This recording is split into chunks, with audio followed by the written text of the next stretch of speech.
The warboard bled a steady amber, each pulsing that a world the Concorde had lost, each unlit lane a patrol route now abandoned.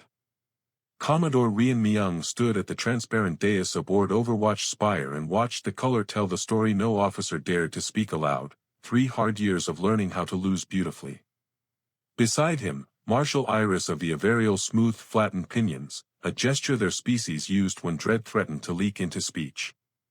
Your species offers 50 hulls, Iris said. Auto-translate shaved the music from her voice. We have seen 3,000 shattered. What lever do 50 place against an avalanche? Rian didn't flinch. 8 years since Earth's first lawful faster-than-light transit, 8 minutes since he grasped how little their senior partners thought of them. The right lever has more to do with where you place it than how heavy it is, he replied. At the rear of the pit, Dr. Hannah Kengo slid a slate behind her glasses. Behavioral matrices shimmered, avarial, ritualized conflict aversion, VIRE, consensus under stress, KESH, collective threat prioritization. Marshal, Hannah asked, how does the Concorde fight? With symmetry, Iris answered without pause. With cadence. With rules. We are civilized. Then your doctrine assumes the universe reciprocates civility, Hannah murmured. An ensign of refracted crystal limned the air with alarm sigils. Breach at the Veridine axis, he chimed. Triune worlds under immediate assault. The amber deepened. The enemy, endless mycelial skeins grown into star hives, had no faces, only a name whispered like a diagnosis, the Myriad. Their master node, Crown Logic, did not think in people, it computed in swarms. Phase 1 probe, Phase 2 incision, Phase 3 flood, Iris recited, tired. We answer with spaced formations and scheduled relinquishment. She didn't say retreat. She didn't need to. Sanctuary ring is in their path, another officer bubbled from within a life-filled brine harness. 40 million displaced. Evacuation estimate, 6 to 7 cycles. Contact in 4, the crystal ensign added. Silence gathered itself like a wave. Doctrine wrote the ending, pull assets, save the fleet, grieve the civilians in footnotes. You would abandon them? Rian asked, evenly. We would preserve the tools that prevent the next 40 million, Iris said, feathers bristling. That is arithmetic, Commodore. Rian thought of Thermopylae and of a dozen nameless stands that made arithmetic lie. 50 ships, he said. And one more thing we brought. What thing? She demanded. People who grew up on a planet that tried to kill us before breakfast. People trained to make hope out of bad math. Hannah glanced up. Marshal, humanity requests command tenancy for Sanctuary's defense. Iris's eyes narrowed. 50 human ships were a shrug against oblivion. If they broke there, the Concorde could claim noble attempt. If they somehow held, the ledger changed. Granted, she said at last. Your graveyard, Commodore. Rian saluted, human gesture, understood across cultures when the hands shook afterward. Noted. He left the dais with Hannah. Can we hold? She asked softly. Probability says no. Rian's mouth twitched. Fortunately, our species treats probability as a dare. When doctrine says, withdraw, what happens if someone refuses to read that page? Captain Lina, who stood on the bridge of the frigate Tenacity and watched Sanctuary's chosen killbox drift into view, the Karen Rocks, a threaded asteroid field Concorde tacticians loved to call a natural choke. To Lina, it looked like a scrapyard waiting to become shrapnel.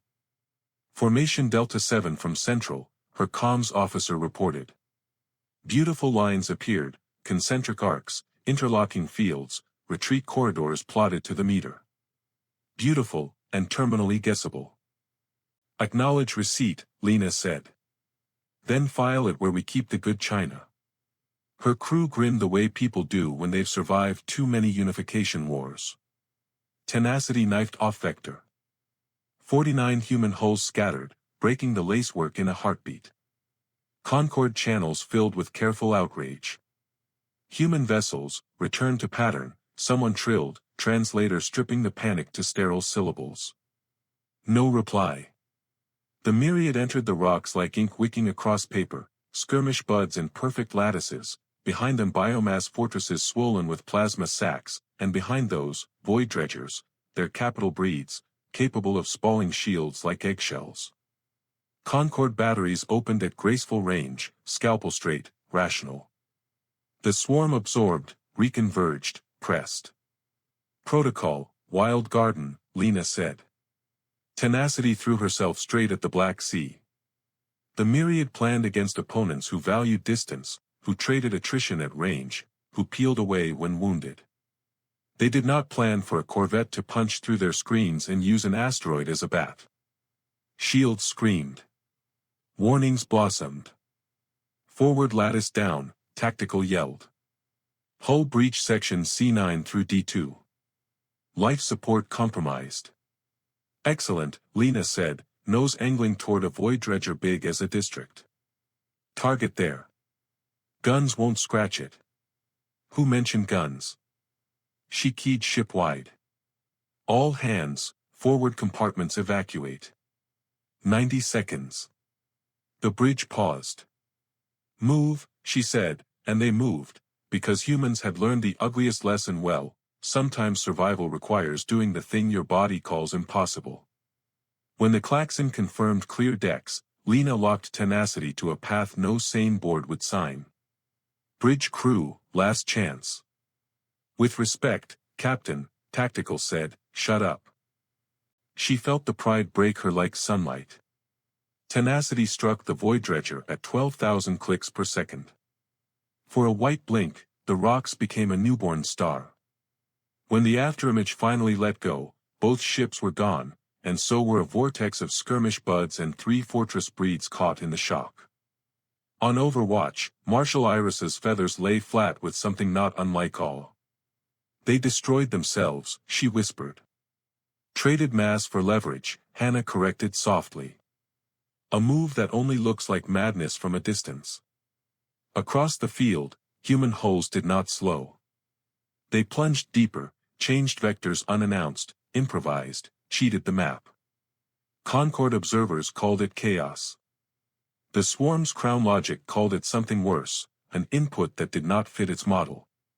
If your enemy can't predict you, what do they do when you refuse to predict yourself?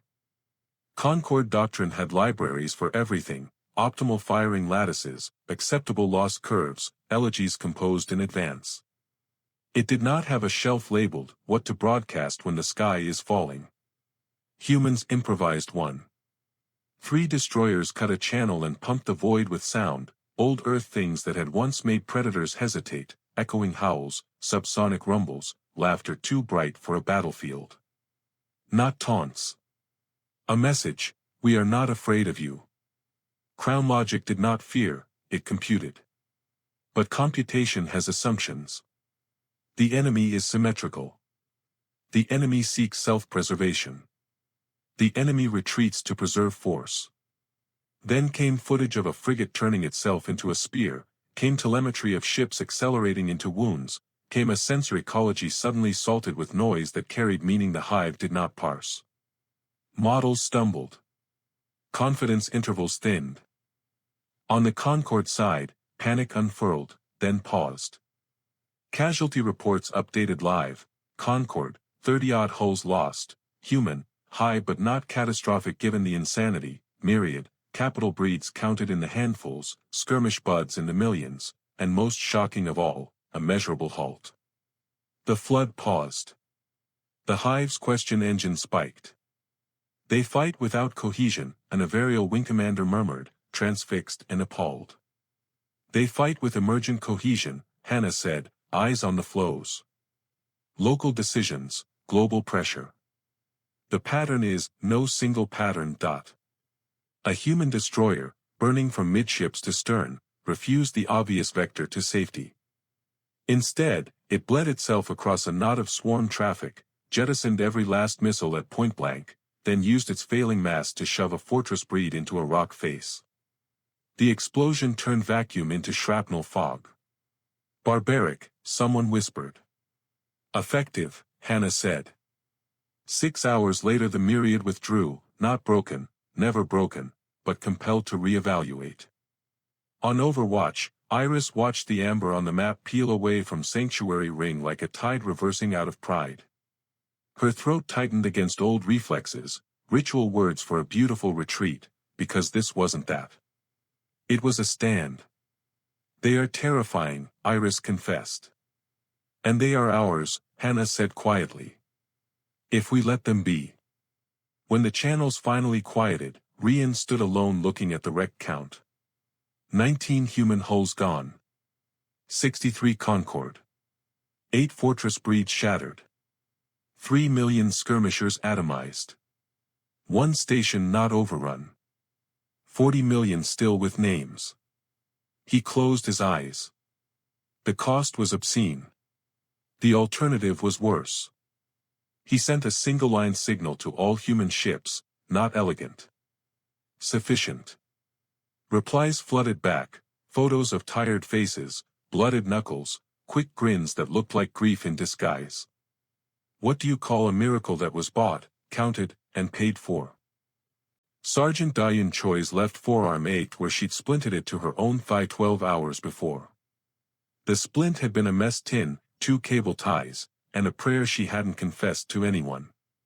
She had 3 magazines, 4 grenades, 1 knife that was more scar than edge, and a squad that had run out of reasons to stop except the only one that mattered, 3,000 civilians behind them who could not run at the speed of panic.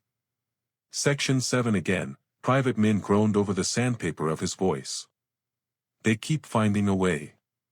Then we keep rewriting what way means, Choi said. Concord had called Section 7 abandoned 8 hours ago. Choi had filed the order under later.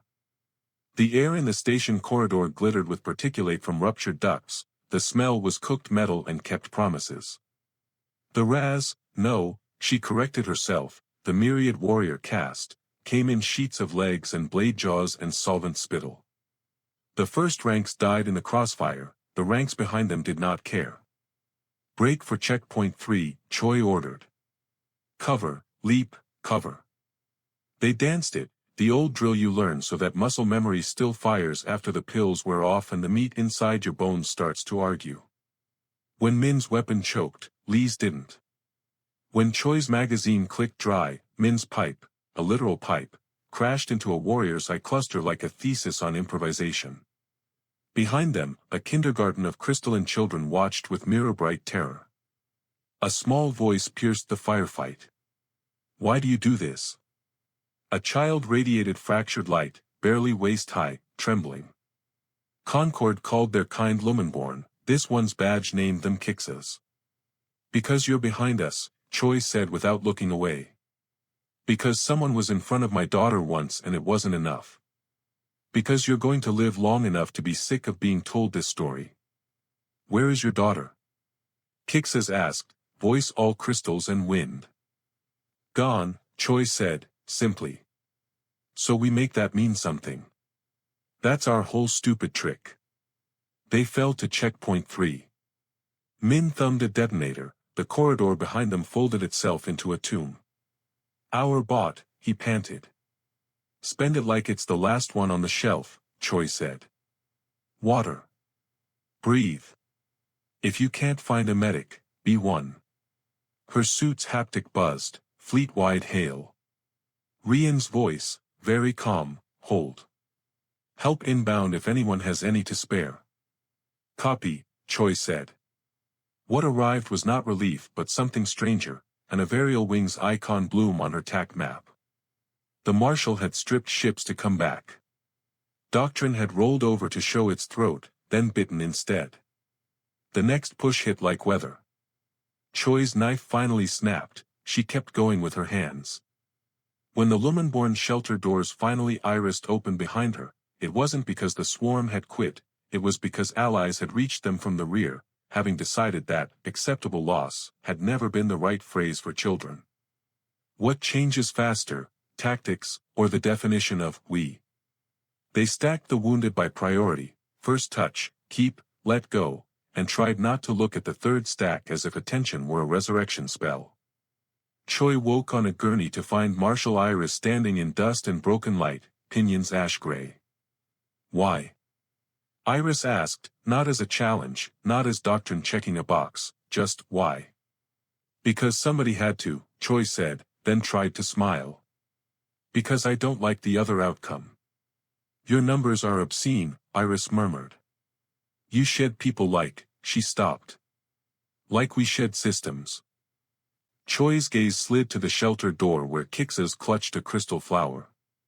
I'm not here to tell you our math is sane, she said. Only that I can live with it. That matters. 3 days later, Sanctuary's manifests ticked down to 0. Not one civic ID left behind. The memorial that followed was imperfect, crowded, multilingual, and sufficient. Human lists were longer than their share dictated, Concord lists were heavier than they'd been before humans insisted on staying. The gathered million did not speak about ratios. They spoke names. Rian stood too long in front of polished steel etched with line after line, then left before anyone could tell him, good job, in a voice that sounded like apology. When the news feeds called at the turning, he didn't argue and he didn't celebrate. He sent a curriculum proposal instead. 6 months later, the Concord War Academy smelled like ozone and coffee. General Gina Nam, who had once taught human cadets to embrace grit math, without venturing into ritual suicide, stood before a hall where Averial flyers took notes beside crystalline tacticians and brine-bound Vire. The hollow behind her froze on the moment tenacity collided with the void dredger. Several officers looked away. This was not mindlessness, Nam said. This was cost-aware audacity. A crystalline officer raised a faceted hand. You ask us to renounce honor. I'm asking you to expand it, Nam replied. Is it honorable to follow a rule that kills a child because the rule is elegant? Or is it honorable to get your hands dirty and save them? Marshal Iris stepped from the back to stand at Nam's shoulder. She shifted the star map, 6 months earlier, and now. 12 systems retaken. The flood stopped. We learned to refuse despair disguised as prudence, she said. From you. They taught new things, barnstorming attack loops, human organized chaos that shattered prediction engines, the Lumenborn's adequate now engineering doctrine that traded perfect later for working immediately. The Myriad adapted, always, and then the coalition changed again. The game was not to break their enemy's math but to make it chase you until its legs burned. If you keep moving the target, when does the arrow forget how to fly? It happened at Veridic 7, a night-black swath of space where the Myriad ran a logistics braid fat with stolen ore. Marshal Iris's flagship came out of transition broken-backed into an ambush, 17 fortress breeds arcing in like teeth. Protocol offered 2 doors, self-destruct to deny capture, or surrender to delay the inevitable with diplomacy that the Hive did not speak. She was reaching for the first door when her comms officer said, new contact. Human signature. 3 hulls. 20 light seconds. Withdraw, Iris started to say. Negative, came a voice she recognized with a flinch. Captain Ji-1 Lee, brother to Tenacity's Lina. We're going to be a lot more than 3 for the next 18 minutes. What followed wasn't an attack so much as a magic trick. The 3 ships detonated swallow drones packed with ion shakers and dead mass reflectors. Sensor space filled with ghosts. Electronic warfare suites lied with confidence bordering on spiritual conviction. The Myriad's confidence intervals fell out of their chair. For 18 planned, purchased minutes, Crown Logic believed it was surrounded by 60 ships in randomized shells. 60 was enough to make it hedge. Hedging was enough for Iris to spin her wrecked engines up to, maybe, and carve an exit vector. After, she pinged G1 privately. Why risk your lives on a bluff? My sister taught me mass is what you make of it, he said. And grief makes good fuel. The trick made the curriculum within the week. It wasn't about lying, the instructor said, it was about seizing the enemy's premise about you and making it mislead them. Doctrine stapled to a thinner page, never let your enemy be certain what you are. The results accrued. At Helix's rim, hybrid squadrons broke formation on a timer, rejoined on a different vector, and repeated until prediction engines ate their own tails. At Draken's Gate, crystalline engineers built barricades out of construction cranes, because works within the hour beats perfect next week. In Tarsus, a Varial precision met human audacity to write a new dance that killed 300 enemy hulls before the hive recognized the rhythm. Intelligence finally brought news no one put in a euphemism, the Myriad pulling inward. Crown logic tugged its surviving strength around the hive world, prime growth, like a fist closing on a heartbeat. They're inviting a decapitation strike, Nam said, looking at the star. Not genocide. Surgery. Can we do it? Iris asked. We've been collecting the instruments, Nam said. Now we see if our hands shake. When the enemy dares you to take their head, do you grab the blade or the handle? 8,000 hulls lit the rally point like a second constellation. Rian listened to Iris's address fleet-wide, equal parts oath, warning, and benediction, and thought about the first time she told him no. Today she said yes with her whole voice. The plan was not elegant, it was layered. Concord main fleets would peel away the orbitals and pull swarms into attrition their algorithms liked.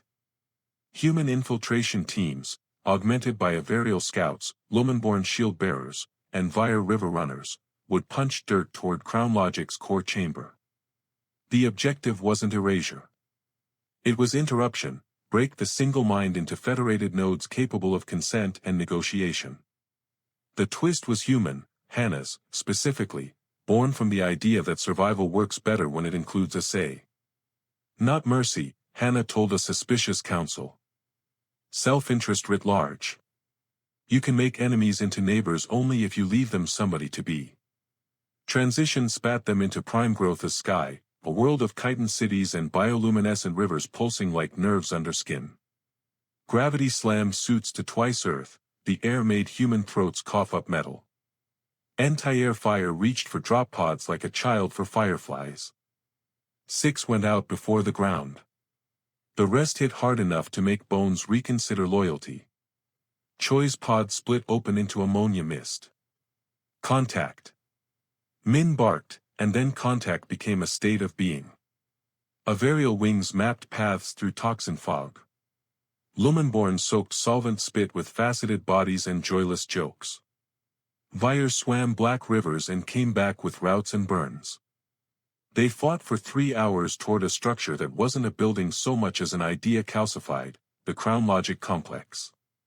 Inside, corridors pulsed. Pheromones tried to drag human focus into surrender, suit scrubbers earned their keep. They reached the chamber late and too few. Crown Logic was not a monarch, it was an organ. Thousands of threaded creatures connected into a tapestry of thought. The voice that filled the room was all voices at once. Please, it said, in the way tidal forces might say, please. We were hungry. We were only ever more. Rian's voice crackled in Choi's ear. Status? It's talking, Choi said. Says it didn't understand anyone else was, like it. Says it can learn. A Vire trooper hissed like water on iron. It kills us while it learns. Both things can be true, Choi said.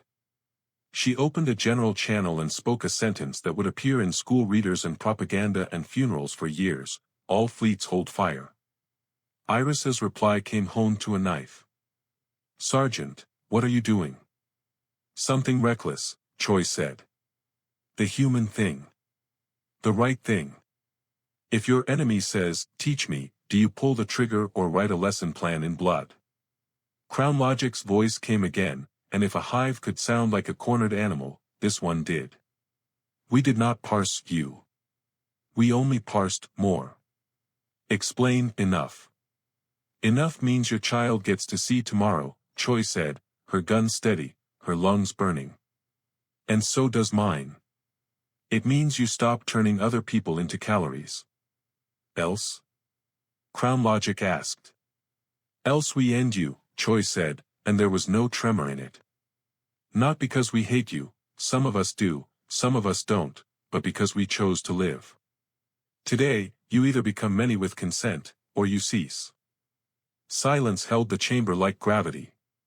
Above, 8,000 ships waited between prayer and vengeance. At last, we accept division, Crown Logic said. We will learn neighbor. Hannah's teams went to work with tools that would have made pre-war ethicists faint, nanothreads, pattern splitters, consent brokers that required nods, literal biofeedback nods, from newly budded nodes. Crown Logic unspooled into federated minds, each bounded, each capable of, no, it was messy, terrifying, brilliant. It was the only way out that wasn't a grave. Not all Myriad obeyed at once. Some nodes fought on reflex, some on distance. Weeks of mopping up followed, and not every battle ended with a handshake. But the signal propagated. Skies quieted. Lists of names stopped growing so fast. Totals arrived like weather forecasts nobody wanted to believe: 43,000 human dead, 100,000 wounded. A species that had been 3% of the order of battle had bled near a fifth of the blood. Concord casualties were worse than they'd hoped and far better than the line where doctrine said, pull back and accept the mourning. Sanctuary's 40 million attended a memorial where no one said, junior partner, again. Iris delivered the eulogy. It wasn't pretty, because the truth isn't. I thought humans were primitive, she said, violent and reckless. She let her pinions rise and didn't smooth them. They are. And those are the tools we lacked. They are also tender, absurdly so, to fight for children not their own. They are stubborn enough to call loss a choice. They are impolite enough to live. Rian stood with Hannah and with Choi, scarred, smiling the tired smile that admits a debt the body is still paying. Kixas pressed a crystal flower into Choi's good hand. Are you still sad? The child asked. Yes, Choi said. And that's how I know I'm still who I was. Years later, analysts would find 17 reasons the tide turned. The soldiers who were there would name one: someone refused to accept the universe's first draft. The war is over, the arguments about what it meant have only begun. The Myriad had been a force too vast to measure by any simple means. Crown Logic had believed itself omnipotent, but it had been blind to the fractal complexities of existence, assuming every choice was a simple calculation. The truth was harder, more chaotic. And humanity, with all its imperfections, had cracked that code.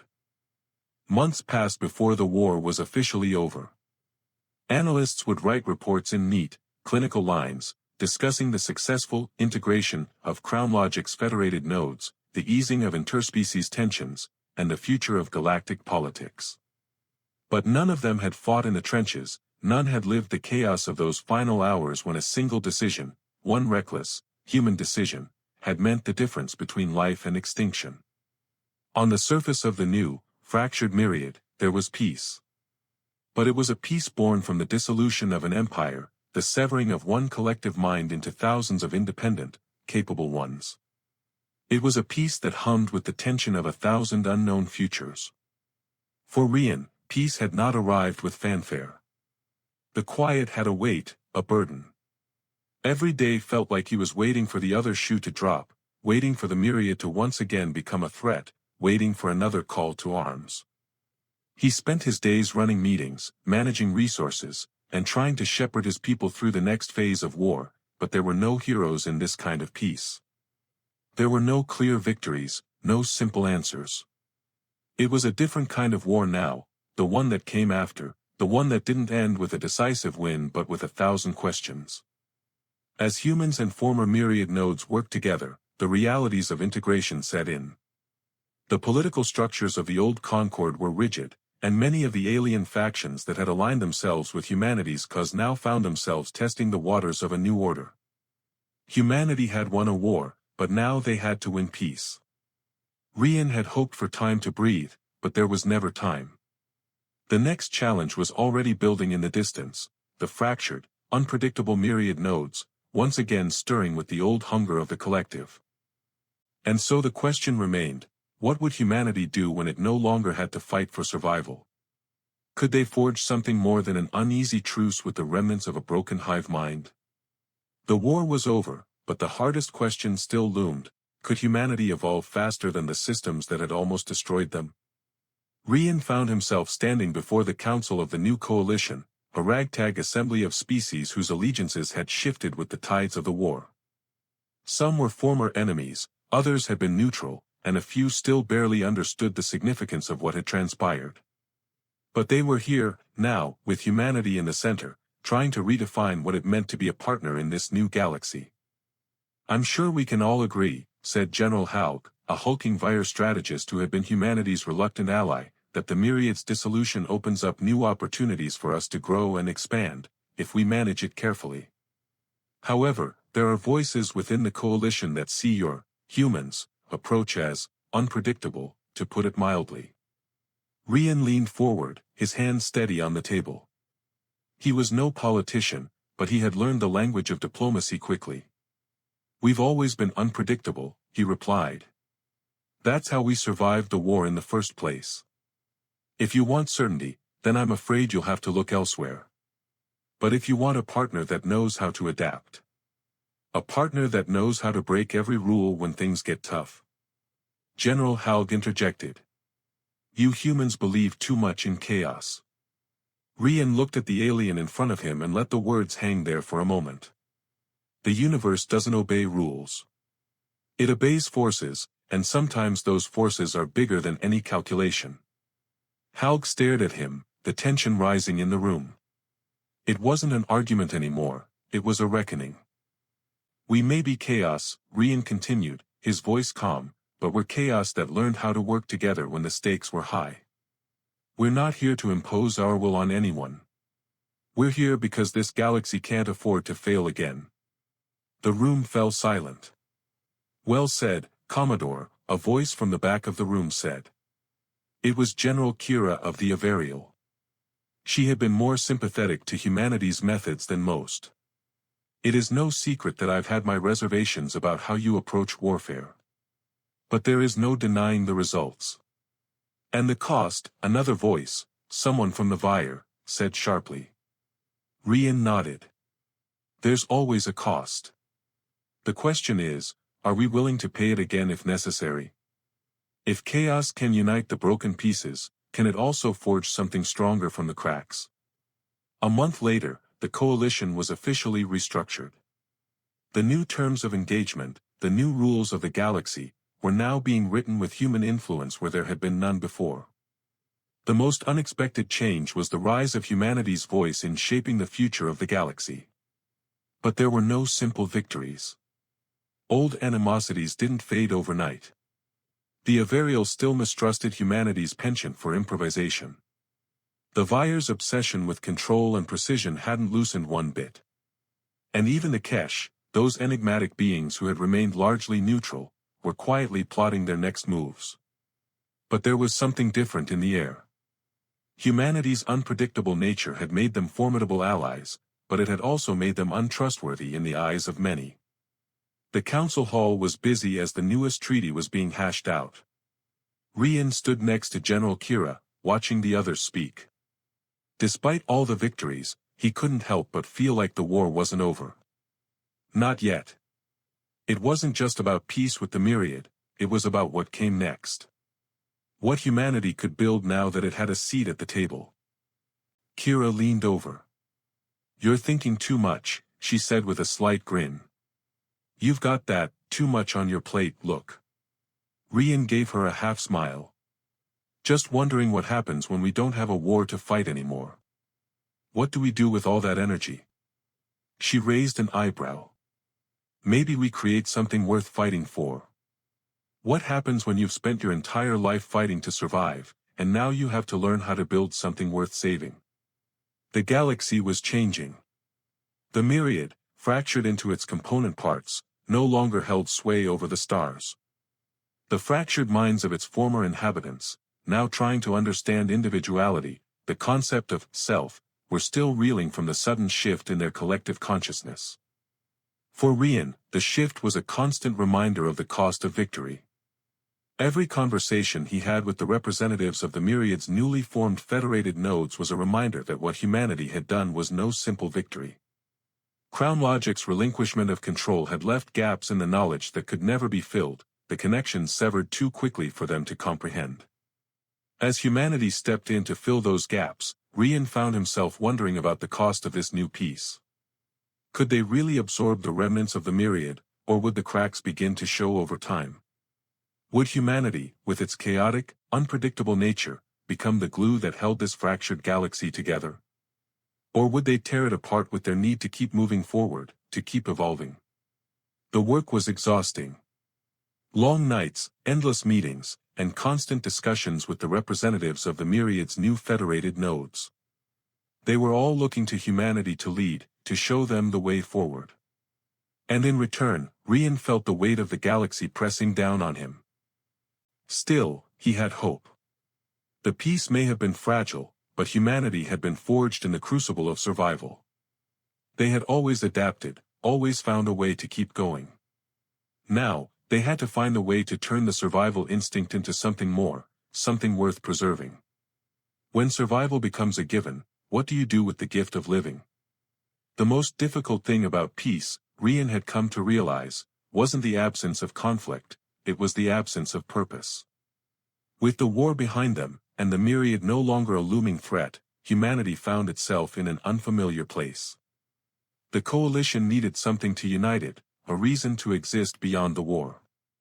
For the first time in years, Rian could breathe. But the silence in the air was deafening. "What do you think the future looks like?" Hannah asked him one evening. They sat together in the lounge of Overwatch Spire, staring out at the stars beyond the observation deck. He leaned back in his chair, trying to find an answer. "I think the future is something we have to build, Hannah. No one can do it for us. We're at a crossroads, but it's one we have to face on our own." "You think humanity is ready to build something that lasts?" she asked. He smiled, though it was tinged with uncertainty. "Ready or not, we're the ones who have to try. When peace leaves a vacuum, what do you fill it with?" The first few months after the war had been a blur of recovery. For Rian, it was like watching the first few moments of dawn after the darkest night. There was relief, but also an unsettling stillness, a quiet that begged for something to fill the silence. The coalition had quickly begun to reassemble, but the foundation of unity was fragile. The different species, each with its own way of thinking and approach to rebuilding, had 1,000 different ideas of what the future should look like. The Avarial, graceful but methodical, wanted precision and calculated steps. The Vire, always pragmatic, pushed for a structure that prioritized stability and control. And humanity, with all its chaos and unpredictability, had begun to advocate for an entirely new approach, one rooted in adaptation and constant change.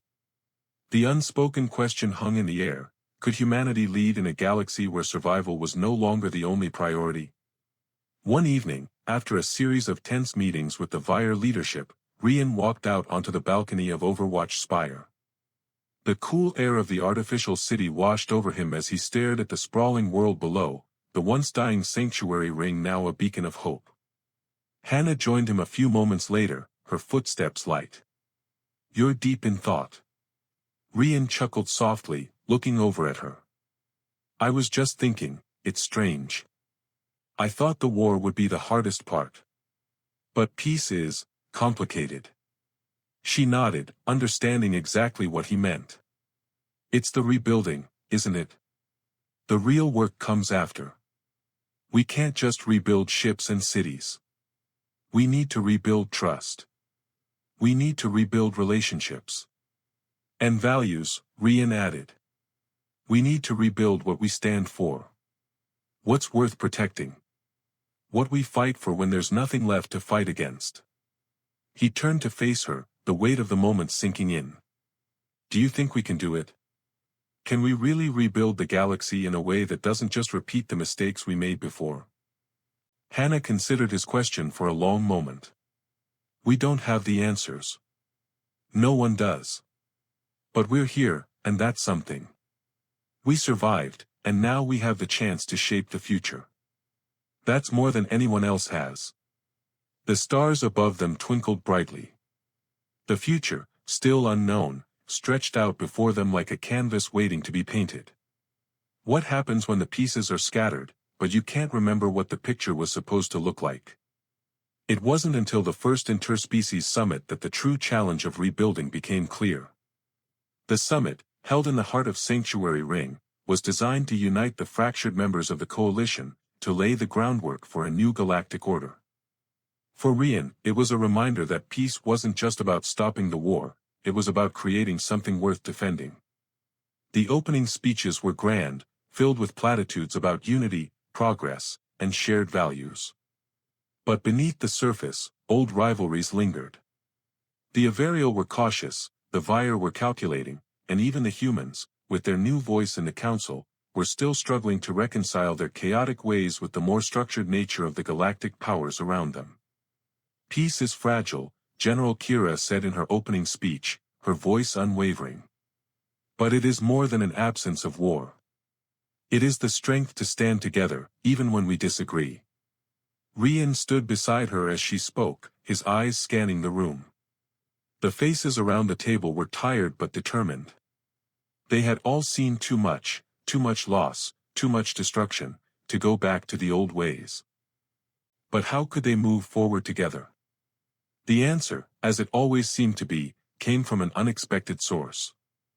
"We don't have all the answers," said a quiet voice.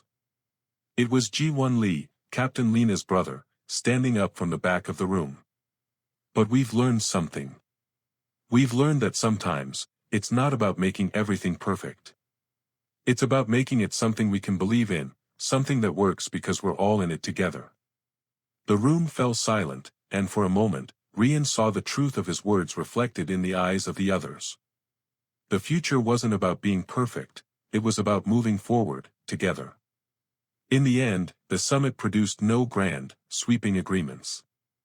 There were no revolutionary changes, no promises of utopia. What it produced was something more subtle, more powerful, a shared understanding. They weren't going to fix everything overnight, but they were going to try. And sometimes, that was enough. What happens when the future is uncertain, but the willingness to move forward is all you have left? Years passed, and the rebuilding process continued. The coalition grew stronger, though the scars of the war would never fully fade.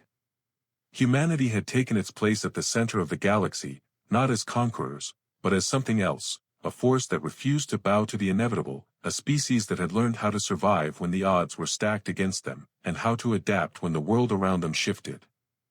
Rian had seen the galaxy change in ways he hadn't thought possible. There were still threats out there, lurking in the darkness, waiting for their chance, but humanity was no longer defined by survival. Now, it was defined by the choices they made, the paths they chose to walk. One evening, as Rian stood once again on the balcony of Overwatch Spire, looking out over the flourishing ring world below, he felt a sense of quiet pride. The chaos, the war, the uncertainty, it had all led to this moment. Hannah joined him once more, her presence as familiar to him as the stars above. "Do you think we did it?" she asked, her voice soft in the evening air. He looked at her, a smile tugging at his lips. "I think we did something. We didn't just survive, Hannah. We built something that's worth living for." And as they stood there, together, watching the galaxy move on in all its beauty and complexity, Rian realized that it wasn't about the battles won or the enemies defeated. It was about the choices they had made, the humanity they had preserved, and the legacy they had built for those who would come after them. In the end, what do we leave behind? Not the wars we fought, but the hope we passed on. The galaxy was no longer the same. There had been countless victories and losses, but the most significant change was something more profound, the shift from survival to transformation.